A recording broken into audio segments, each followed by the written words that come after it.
So ito na mga kababayan, ang pinakamainit na balita patungkol po kay Senator Joel Villanueva mga kabatid. Talagang itong si Villanueva mga kababayan wala pong kadala-dala. No, bukod sa allegedly corrupt siya mga kabatid na klaseng senador, abay mga kababayan, itong si Senator Joel Villanueva, no, binababoy mga kabatid pati yung kanilang sesyon diyan sa loob ng Senado. Pero inyo ba yan mga kababayan?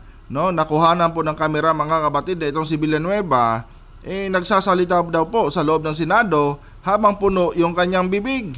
At hindi lang yan mga kababayan, pati staff ni Senator Joel Villanueva mga kabatid, abay, pinamarisan po nila yung kanilang amo na si Joel at nagiging abusado na rin mga kababayan sa loob ng Senado. Biruin nyo, isang elevator girl mga kabatid, no, minura at dinuro umano, no, ng staff ni Senator Joel Villanueva. Biruin nyo yan mga kababayan. Talagang nasisira, no, ang reputasyon ng ating Senado dahil po sa mga hinayupak na senador na ito mga kabatid, na kung saan talagang wala ng respeto mga kababayan, no, sa bulwagan ng ating Senado. At ito po ang ating pag-uusapan ngayon mga kabatid sa bidyong ito. Pero bago ang lahat mga kababayan, huwag niyo po sanang kalimutang i-like ang ating video ngayon para i-share pa po ni YouTube, no, sa iba pang hindi pa nakakapanood. So ito mga kabatid, panoorin muna natin kung paano binaboy ni Villanueva yung session nila dyan sa loob ng Senado. So ito nagsasalita siya. Position of the minority leaders. Thank you. Kita niyo yan mga kababayan? Nagsasalita si Villanueva habang puno yung kanyang bibig. No? Tandaan niyo mga kapatid na itong si Villanueva ay anak po ng isang pastor. Kapag sinabi nating anak ng isang pastor mga kababayan, matik yan, no? Nasa isip agad natin na disiplinadong klaseng bata yan. Kompleto yan mga kapatid sa JMRC. Pero dito mga kabatid, sa nakikita natin, no, nasa sesyon ang Senado, nagsasalita siya na puno ang bibig. Do you think mga kabatid, may GMRC si Villanueva nung gawin niya to? Di ba? To the point na pati yung kasamahan niya, no, na parang naasiwa siguro sa kanya at may nagsabi dito na bigyan niyo ng tubig. Ito. Pakinggan niyo. Supporting the position of the minority leaders. Di ba mga kababayan? Dinig na dinig ko parang si Subiri yata yung nagsasalita, nabigyan ng tubig. Kasi nga mga kapatid, no, may kwan diyan may ethics diyan sa loob ng Senado Dapat, no, i-apply nila yung tamang code of conduct nila diyan. Na ano 'yon? Bawal kang magsalita, no, habang puno ang bibig mo, dapat mag-observe ka ng tamang tamang pag-uugali habang nasa session kayo ng Senado. Pero etong si Villanueva mga kababayan, tignan niyo naman ang walang hiya mga kabatid, no? Nagsasalita. Kitang-kita dito mga kababayan na puno yung kanyang bibig. Eto ba mga kabatid ay isang uri ng senador na karespe-respeto? Kahit man lang sana sa maliliit na bagay, dapat ayusin mo yung sarili mo. Kasi kung tutuusin mga kabatid, no, simpleng kumbaga maliit lang to na bagay mga kababayan Lumaki lang ito dahil syempre mga kabatid, no, ang Senado po ay paghawaan po ng batas ng ating bansa. Diyan po pinafinalize yung mga batas mga kababayan na pinapairal sa ating bansa. Pero mga kabatid, yung ating mambabatas walang disiplina sa kanilang sarili. Imbis na sila yung maging modelo mga kababayan, no, sa taong bayan, sa ating mga kababayan mga Pilipino, dahil sila yung tagagawa ng batas, sila na ngayon mga kabatid ang nakikita nating bumababoy sa Senado. And eto mga kabatid, pwede din kasi itong pamarisan ng ibang mga visitors dyan na nag-a-attend ng hearing sa Senado. No, mamaya dyan mga kababayan, magulat na lang tayo na yung Senado natin mga kabatid, puro na bubaboy. No, yung nandyan sa loob ng session hall. Kasi nga mga kababayan, no, yung mga ganitong klaseng senador tulad ni Villanueva mga kapatid ay mismong bumababoy sa kanilang tawag dito sa kanilang opisina diyan sa loob ng Senado. 'Di ba? At eto na mga kababayan, pati staff ni Villanueva mga kapatid, nahawa na rin, no? Dito sa mga hindi magandang ugali ni Senator Joel. And take note guys ha, anak ng pastor to mga kapatid. Pero yung kanyang staff mga kababayan, minaliit, minura at dinuro-duro mga kapatid. Yung kawawang elevator girl sa loob ng Senado. Oh, anak ng pastor to mga kapatid, pero hindi yata ina-apply dito mga kababayan yung sinasabing practice what you preach. No? Kasi nga mga kababayan, gaya ng sabi ko sa inyo, pag sinabing anak ng pastor kasi, no, ang isang tao, matik yan, nasa isip agad dati na disiplinado yan. And lahat ng mga staff niyan, disiplinado din. Pero dito mga kapatid, minura, dinuro, ang isang elevator girl. Makikita natin dito mga kababayan na pati yung staff ni Villanueva ikulang din po mga kapatid sa tinatawag na good manners and right conduct. Ito, panoorin natin. Sinigawan, dinuro at minura umano ng Sinigawan, dinuro at minura ang isang elevator girl mga kapatid. Biruin nyo yan. Ultimong empleyado na kung saan umaasa dito sa kanilang trabaho. Inalipusta, no? Inapakan ang pagkatao ng staff ni Senator Joel Villanueva. Grabing kababuyan to mga kapatid. ng senior aide ni Senador Joel Villanueva ang isang elevator staff sa Senado. Ang insidenteng ito pinaiimbestigahan na ng Office of the Sergeant at Arms. Yan ang agenda report ni Hannah T. Ito mga kababayan ha, babae ito ha, elevator girl babae yan mga kapatid. Talagang siguro kung kapatid ko to mga kababayan, tapos ginanyan ng staff ni Villanueva, abay, magkamatayan na mga kapatid kung magkamatayan kami. No? Biruin mo, kababaing tao nitong elevator girl, no? Pinatulan ng aide ni Villanueva.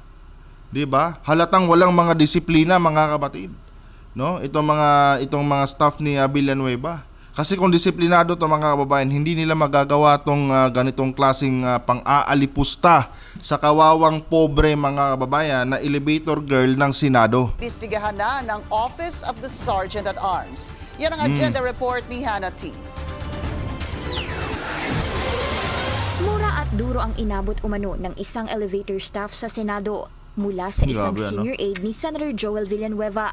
Sa isang incident report, kinumpronta raw ni Renato Jude Digao ang elevator operator na si Joel Chavez Agra. Renato, di lalaki siya mga kababayan. Renato no? Renato yung kanyang pangalan Ulitin nga natin. Report, kinumpront isang senior aide ni Senator Joel Villanueva.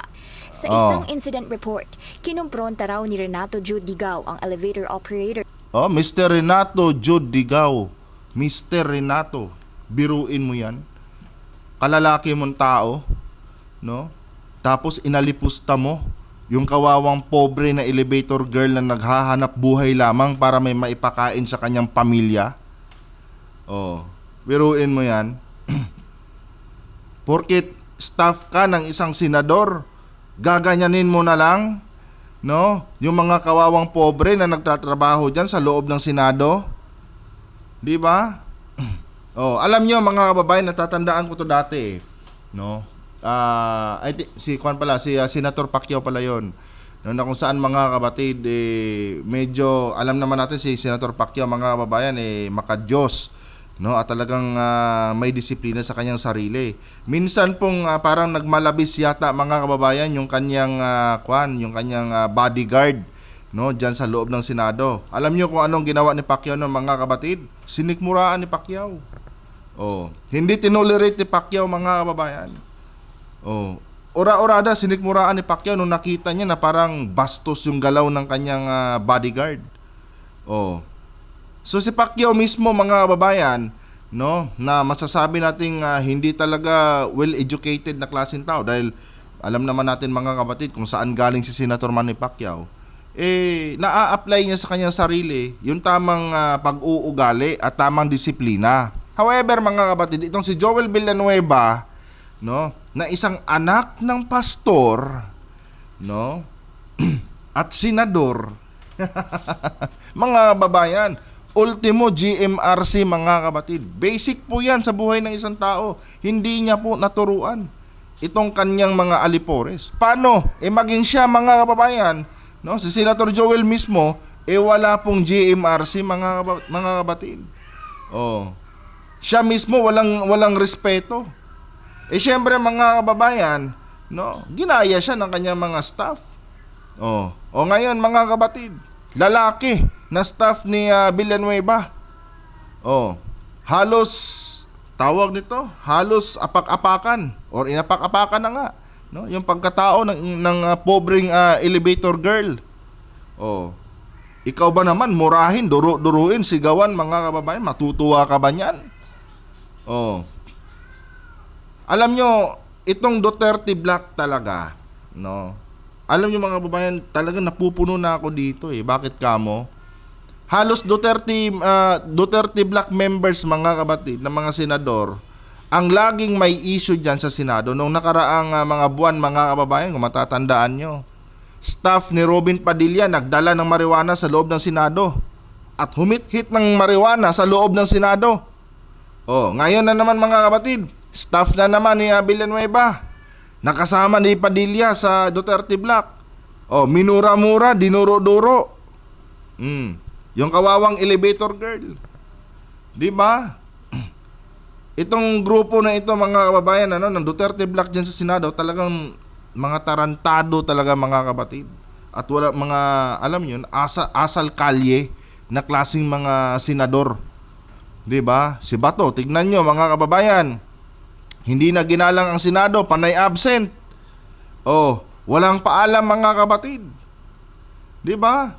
Tapos ang mas malupit pa diyan, kahit panay absent si Bato mga kababayan, I think mag-iisang buwan na yata siyang absent mga kapatid, no? Patuloy pa rin yung kanyang sahod. Samantalang yung mga ordinaryong mga Pilipino, no, umabsent lang ng 5 araw, automatic mga kababayan, tanggal na po sa kanilang trabaho. Wala pang good moral na ibibigay yung kumpanya. Pero itong si Bato mga kababayan, na isang mambabatas, tignan nyo naman mga kapatid, no, mag-iisang buwan ng absent, may sahod pa yan mga kababayan. Lahat yan sila mga kapatid na may issue ngayon sa Senado, miyembro po yan ng Duterte Black. Kasi yung minority dyan sa Senado mga kapatid, Duterte Black po yan eto, si Villanueva, no, siya na naman ang yung nasa hot seat ngayon. At grabe, no, pang-aalipusta, pangyuyurak sa pagkatao ng isang pobreng elevator girl mga kapatid. No, itong kinakaharap ngayon ni Villanueva. At ewan ko kung ano ang magiging aksyon dito mga kababayan ni Senator Tito Soto. Later na si Jubel. Sana aksyonan to ni Senator Soto mga kapatid. And dapat filean ng ethics complaint tong si Villanueva mga kababayan. No? Dahil maliban dito mga kapatid, hindi pa nasosolve yung kanyang yung allegation laban sa kanya na isa siya sa kumikickback doon, no, sa bilyon-bilyong proyekto ng gobyerno dito sa mga flood control projects diyan sa Bulacan. 'Di ba? Ang daming rason mga kapatid para filean ng ethics complaint itong si Senator Joel Bel Chavez Agravante, pasado 2:00 ng hapon nitong Martes. Tumaas umano ang boses ni Mr. Digao nang tanungin si Ms. Agravante kung bakit may pushcarts na pinapasok sa VIP elevator ng Senado. Napakaliit na dahilan mga kababayan. May nakita lang siyang pushcart, nagwala na agad siya. Pushcart lang ang pinag-ugatan mga kapatid, no? Inalipusta niya yung kawawang elevator girl. Bakit ano ka ba, sir? Diyos ka ba? Porket senador yung amo mo, ganyan na agad yung pag-uugali mo. And ito mga kapatid, masasabi natin na parang pasok yata pala ito sa violence against women mga kababayan, kasi babae ito no? Dapat dito sa babae mga kapatid, mag-file siya ng kaso laban dito sa hinayupak na si Mr. Digao mga kababayan. Panigurado to mga kapatid, no? Pag naningil ng damage to, panigurado to mga kababayan, magbabago po ang buhay nitong kawawang pobre na elevator girl na ito. Sana lang, no, wag siya magpaareglo mga kababayan at mag-file po siya ng kaso. no, nang hindi na po maulit itong ganitong klaseng pag-uugali, mga kapatid, ng mga staff ng mga senador diyan sa loob ng Senado. Kung bakit may pushcarts na pinapasok sa VIP elevator ng Senado. Sagot ni Agravante, yun pa lang ang operational nang mangyari ang insidente. Bunso Okay. Kasi nga, di ba mga kapatid, nasunugan ang Senado. No? So, during that time mga kababayan, kaya may pushcart po sa elevator ng mga senador dahil yung pang staff na elevator mga kapatid ay hindi pa yata siguro functional. No? Kasi sa mga building kasi mga kababayan, naka-separate po talaga lagi yan yung yung elevator ng mga staff, no, or ng mga tawag nito, mga janitor, mga janitress, mga ganyan, naka-separate lagi yan kasi doon nila idadaan yung mga dinadala nila mga kagamitan sa paglilinis or mga kung ano-ano man yung mga semento, no, diyan po yan dinadaan. Pero sa case na to mga kapatid, kaya yung pushcart diyan po idinaan, no, sa elevator ng mga senador dahil nga mga kababayan nasunugan ang Senado. No? So common sense lang sana nitong staff ni Villanueva. 'Di ba? Dapat no, nag-isip muna siya bago niya laitin tong bago niya niyurakan itong pagkatao nitong elevator girl. Dapat mga kapatid, nagtanong muna siya ng maayos, bakit po ba nandito to, ma'am? Para na ipaliwanag sa kanya na sir, ganito po kasi. No, ito pa lang yung functional na elevator natin ngayon kasi yung elevator namin, yung para sa mga utility po, ay hindi pa po pwedeng magamit. No, so for the meantime, sir, dito muna idadaan lahat. Dapat ganon. No, nagtanong muna sana siya. Pero mga kapatid, hindi po ganon ang nangyari. Nag-init ang ulo mga kababayan ng staff ni Villanueva. No, dahil lang sa pushcart mga kapatid, inalipusta niya, no, ang pagkatao ng isang elevator girl. Biruin mo yan. And I think mga kababayan, parang abogado pa yata itong staff ni Villanueva kasi kadalasan sa mga senador mga kapatid, yung mga staff nila, yung mga abogado po yan. So kung abogado to, dapat mag-file din ng disbarment mga kapatid, itong elevator girl na ito. Di ba? Dapat tablahin talaga niya mga kababayan itong sigang staff ni Villanueva. No, nang sa ganun mga kapatid, mabigyan naman ng hustisya yung pang-aalipusta at mangyuyurak na ginawa sa kanya nitong hinayupak na staff ni Senator Joel Villanueva. Sagot ni Agravante, yun pa lang ang operational nang mangyari ang insidente. Bunsod ng repairs ng dalawang iba pang elevator, kaya humaba raw ang pila sa lobby. May maintenance staff din na sinuservice pa ang elevators matapos ang nangyaring sunog sa Senado nitong linggo, ayon sa source ng politico.com.ph. Sa kanilang pag-uusap, sumigaw umano si Mr. Digao, nagmura at dinuro ang elevator staff. Yun lang ang dahilan mga kababayan. Dahil lang, no, sa pushcart, nagwala agad itong staff ni Villanueva na kung umasta parang Diyos mga kapatid. Staff lang naman, 'di ba? Kanya nga lang mga kapatid. No, ano nga bang aasahan natin sa mga staff ni Villanueva kung mismo si Joel Villanueva nga mga kababayan, bastos din. Syempre kung ano yung pag-uugali ng amo nila, yun din ang susundin nila. Yun yung napapasahod sa kanila 'Di ba? Pero ganun pa man mga kapatid, nako, delikado tong staff na ito ni Villanueva. No, sangkatutak na kaso to mga kababayan kung tutuusin. No, lalo na't halimbawa mapatunay ang abogado to kasi hindi ko alam kung abogado to pero chief of staff niya yata to mga kababayan. So technically parang abogado po talaga yata yung ganyang klaseng position No, nako, kung abogado man to, delikado tong madisbar mga kapatid. No? And pwede din siyang makasuhan ng violence against women dahil mga kababayan, no, trauma po ang inabot mga kapatid nitong staff na ito, panigurado. Kasi minura niya, sinigawan, no, tapos dinuro-duro. Alam naman natin ng mga babae mga kapatid, napaka-vulnerable po ng mga damdamin yan. Mamaya mga kababayan, no, sa sobrang trauma, malay nyo mga kapatid, gurgurin niya yung sarili niya. 'Di ba? So hindi biro yung kaso nakakaharapin mga kapatid nitong staff ni Senator Joel Villanueva, no? And dapat mga kababayan, managot din si Villanueva dito dahil staff niya 'to Nasa pagdidisiplina mo talaga yan sa mga tao mo. Kanya nga lang, paano mo madidisiplina yung mga tao mo kung ikaw mismo wala kang disiplina sa sarili mo?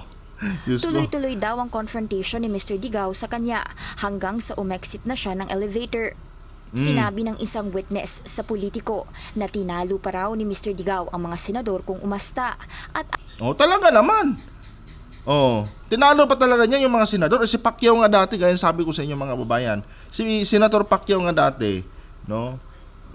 Umasta lang yung bodyguard niya na parang alam mo yun, hindi magandang asta.